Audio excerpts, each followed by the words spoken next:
प्रेरणास्पद कथाएं YouTube channel पर मैं धनंजय जैन आप सभी का हार्दिक अभिवादन करता हूं। छोटी सी कहानी डीजे की जुबानी। दोस्तों,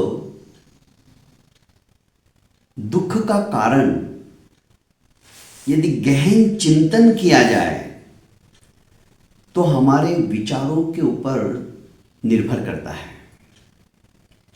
हमारी सोच, हमारा चिंतन, हमारा लगाव यदि किसी वस्तु के प्रति प्रगाढ़ होता चला जाता है तो वही दुख का कारण भी बन जाता है। एक बार एक सेठ ने इतना सुंदर बंगला बनाया, बस निर्निमेष दृष्टि से उस बंगले को देखते ही चले जाओ। उसकी वास्तु इतनी सुंदर और बढ़िया थी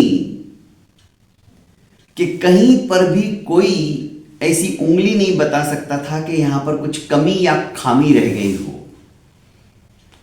वास्तुशास्त्र के हिसाब से भी देखा जाए तो अद्भुत कृति थी।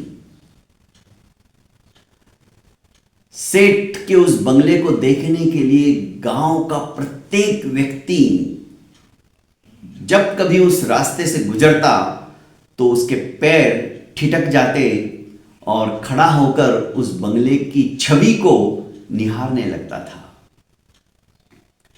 एक बार सेठ कुछ व्यापार के काम से ही 6 महीने के लिए अपने शहर को छोड़कर दूसरे शहर में चले गए। सेठ के 3 बेटे थे। तीनों बेटे भी व्यापार संभालते थे, बड़े हो चुके थे। जिस दिन सेठ वापस अपने शहर में लौट रहा था, उसी दिन सेठ के बंगले में आग लग गई। धू धू कर कर सारा बंगला बड़ी बड़ी ज्वालाओं से, जो कि आकाश को चूम रही थी, भस्मीभूत होने के लिए लालायित था। सेठ पहुंचा ही था और अपने उस बंगले को अपनी ही आंखों के सामने जलता हुआ देख सेठ का हृदय प्रकंपित हो उठा। नगर के हजारों व्यक्ति उस जलते हुए बंगले को देखने के लिए तमाशेबीन की तरह वहां पर खड़े थे। सेठ चिल्ला रहा था, अरे कोई आओ, मेरे इस बंगले को बचाओ, इसे बुझाओ, इसकी आग को ठंडी करो। पर उस प्रचंड आग के समक्ष जाना भी मौत को आमंत्रण देना था। सेठ का लड़का जो बड़ा था वो भागा भागा आया और अपने पिता को इस तरह से परेशान देखकर कहने लगा कि पिताजी, आप क्यों चिंता करते हो, सब ठीक हो जाएगा। पिता नाराज होते हुए कहते कि तू कह रहा है ठीक हो जाएगा? अपनी आंखों के सामने अपनी मेहनत की गाढ़ी कमाई से बनाए हुए बंगले को भस्मीभूत होते हुए देख रहा हूं और तू कह रहा है कि ठीक हो जाएगा। पिताजी, आप चिंता मत करो, मैं आपको बताना भूल गया, आपके परदेश जाने के पश्चात व्यापार के सिलसिले में आप जब दूसरे नगर में चले गए तो एक हमारे जैसे ही हमसे बड़ा शिष्टी आया और उसने इस बंगले को देखा तो कहने लगा कि बोलो क्या कीमत दोगे।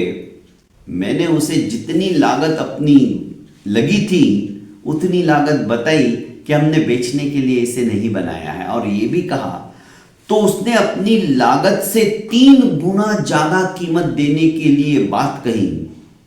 मुझे ये सौदा बिल्कुल भी महंगा नहीं लगा और मैंने आपको बिना पूछे ये बंगला बेच दिया। अपना जितना भी खर्चा हुआ है उससे 3 गुना ज्यादा में। ये सुनते ही पिताजी को थोड़ी ठंडक मिली। अब वे भी तमाशाबीन की तरह उस बंगले को जलते हुए देखने लगे। देखो, विचारों का प्रभाव कैसे हमारे मन मस्तिष्क के ऊपर पड़ता है, जो दिल को छूते ही हमारी सोच बदल जाती है। इतने में मझला लड़का आता है और कहता है कि पिताजी खुश होने की जरूरत नहीं है, भैया ने वो सिर्फ सौदा किया था, अभी तक पैसा आया ही नहीं है, ये तो बंगला अभी भी हमारी मिल्कियत में है। इतना सुनते ही पिता वापस चिंताग्रस्त हो गया, विचार फिर से बदल गए। स्थिति वही है, बंगला भी वही है, पहले भी जल रहा था, अब भी जल रहा है, पर जैसे ही उस बंगले को किसी और को बेच दिया है, ये सुनते ही मन में विचार बदल गए थे। तमाशाबीन लोगों की तरह जलते हुए अपने ही बंगले को आराम से देख रहे थे, क्योंकि उसमें ममत्व हट गया था, वो मेरा नहीं है, ये भावना जग गई थी।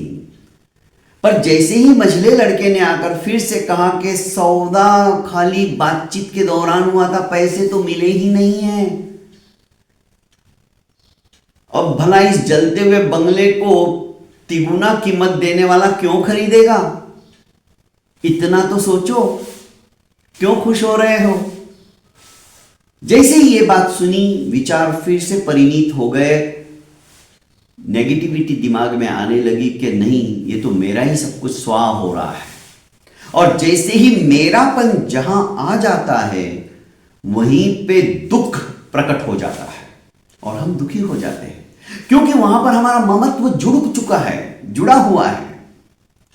इतने में छोटा लड़का आता है और कहता है कि भैया आप सही कह रहे हो, सौदा नहीं हुआ, पैसे भी नहीं मिले, पक्का सौदा नहीं हुआ, सिर्फ जबान दी है, पर वो सेठ, उससे मैं अभी अभी मिल के आया हूं, मुझे नहीं पता था कि पिताजी आने वाले हैं और भैया भी इस बंगले की आग बुझाने में लगे रहेंगे, क्योंकि हम किसी का नुकसान चाहते भी नहीं है, ये तो दैव प्रकोप हुआ है।